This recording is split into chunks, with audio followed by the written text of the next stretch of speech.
চলে গেলেও তার স্মৃতি হিসাবে রেখে যায় দাগ আর গর্ত। কিন্তু ব্রণ হওয়ার পর কেন এই দাগ আর গর্ত হয় তা কি জানেন?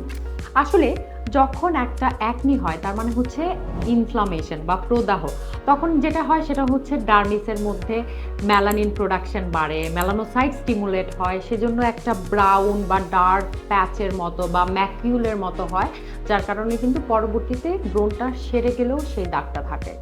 পাশাপাশি গর্ত হয়, আসলে গর্তটাও অনেক ধরনের হয়, যেমন হচ্ছে রোলিং স্কার, আইসপ্লিক স্কার, তারপরে হচ্ছে বক্স স্কার বা হাইপারট্রফিক স্কার, এই ধরনের কিছু স্কার আছে।